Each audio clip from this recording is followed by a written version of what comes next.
우리가 전에 만났던 테스형, 소크라테스의 지식은 덕이었다면 프랜시스 베이컨의 지식은 힘이었습니다. 정말 과학이 우리에게 유토피아를 실현해 줄까? 과학이 우리를 잠깐 코로나에서 구출해 줄 수 있을지 몰라도 아니면 또 다른 디스토피아가 우리를 기다리고 있진 않을까요? 안녕하세요. 맘씨 챌린지 카페입니다. 여러분의 유토피아는 어떤 세상입니까? 실제로 존재하지 않는 동경의 세계, 내가 그리는 천국이라고 할 수 있겠죠. 자신의 이상향을 담은 상상의 세계이긴 하지만 현실 세계의 불만족, 소망, 필요 등을 반영한 연장선상에 있다고 할 수 있겠죠. 제가 이 책을 읽고 7살 제 아들이랑 대화를 좀 해봤어요. 요즘에 대화할 상대가 많지 않아서 네가 7년을 살아봐서 알겠지만 세상이 네 마음대로 안 되는 게 참 많잖아. 어떤 세상이 되면 네가 행복할 것 같니? 어른들은 그걸 유토피아라고 하는데 너의 유토피아는 뭐니? 좀 물어봤어요. 5초 정도 생각하더니 아들은 요술을 부려서 순간이동을 하고 싶다. 그러면 좀 행복할 것 같다라고 하더라고요.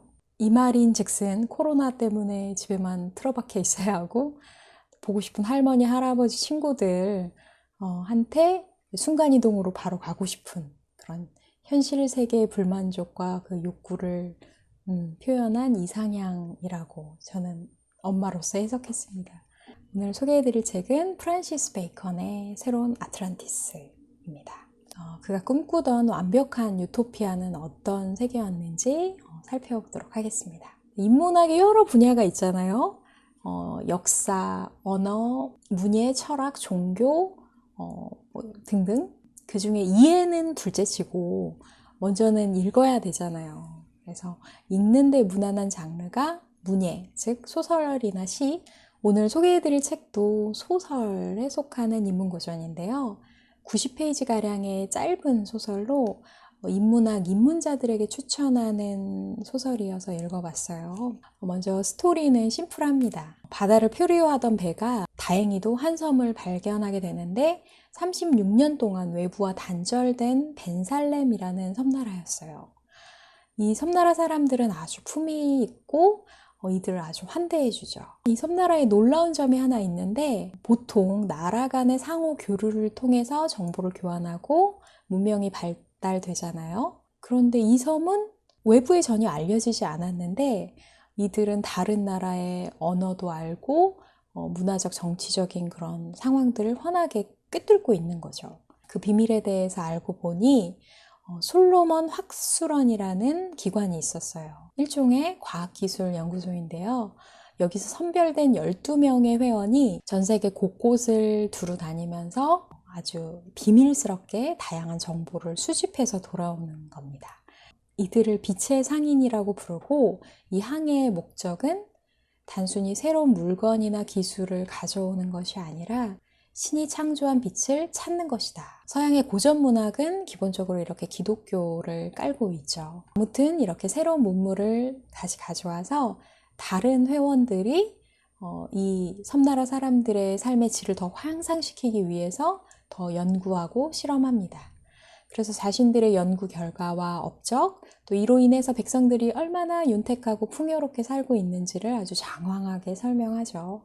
바다에 표류해서 이 섬에 흘러 들어온 사람들이 이 주인공만은 아닐 거 아니에요.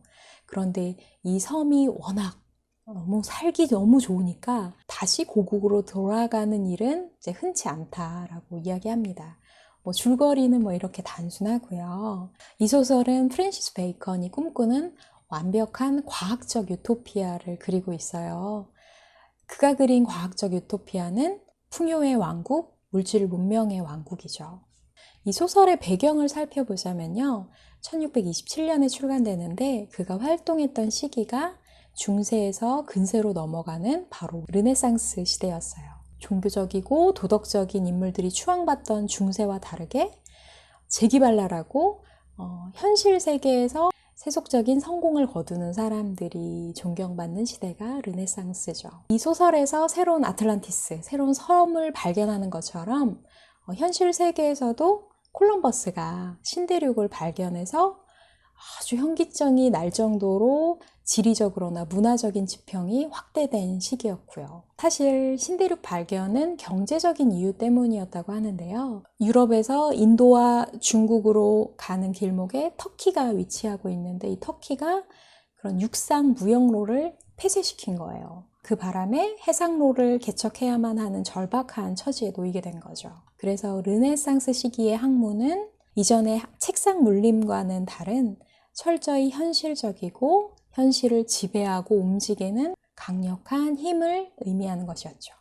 우리가 전에 만났던 테스형, 소크라테스의 지식은 덕이었다면 프랜시스 베이컨의 지식은 힘이었습니다. 그래서 우리에게 유명한 말을 남겼죠. 아는 것이 힘이다. 베이컨은 영국 대법관 자리까지 올랐던 법률가, 정치가이자 철학가였어요. 또 과학자이기도 했고요. 70세 은퇴 후에는 저술 연구활동에 몰입해서 그 시기에 그의 주요한 저서들이 많이 쏟아져 나왔다고 합니다. 실험과학의 첫 번째 순교자라고 부르기도 하는데요. 냉동물질 보관 실험을 하기 위해서 눈을 채집하러 나갔다가 독감에 걸려서 사망했다고 합니다. 어쨌든 그가 그려냈던 유토피아, 그것이 실현된 지금은 오히려 디스토피아에 가까운 것 같습니다. 신이 창조한 빛을 발견하기 위해서 탐구하고 발전시킨 물질 문명은 오히려 신의 창조물인 자연을 훼손하고 또 인간은 고치지 못할 병으로 지금 고통받고 있는 씁쓸한 현실을 살고 있죠. 정말 과학이 우리에게 유토피아를 실현해 줄까? 우리를 불행에서 구원해 줄까? 라는 질문에 저는 긍정하기 어려운 것 같습니다. 과학이 우리를 잠깐 코로나에서 구출해 줄 수 있을지 몰라도 과학 그 끝에 유토피아가 있을 거란 희망, 아니면 또 다른 디스토피아가 우리를 기다리고 있지는 않을까요? 오늘 소개해드린 작품과 비교해서 읽어볼 만한 작품이 있는데요. 바로 토머스 모어의 유토피아입니다. 모어가 그리는 유토피아는 베이컨의 유토피아와는 대조적인 부분들이 많이 있어요. 즉, 모어의 유토피아는 어떤 외면적인 풍요가 아니라 내면을 향하고 있죠.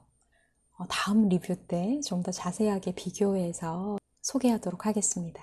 이렇게 인문고전 독서가 재미있는 점이 이렇게 한 책을 읽으면은 이 책 안에 다음 스텝, 다음에 읽을 책에 대한 단서가 남아 있어요. 무슨 방탈출 게임 같죠? 그래서 그 하나하나 단서를 찾아가면서 어떤 흐름을 갖고 읽어나가는 게 인문고전 독서의 매력인 것 같습니다. 다음 책 리뷰가 저도 기대되는데요.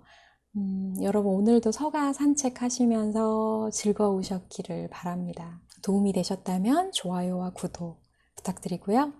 여기까지 맘스 챌린지 카페였습니다. 평안하세요.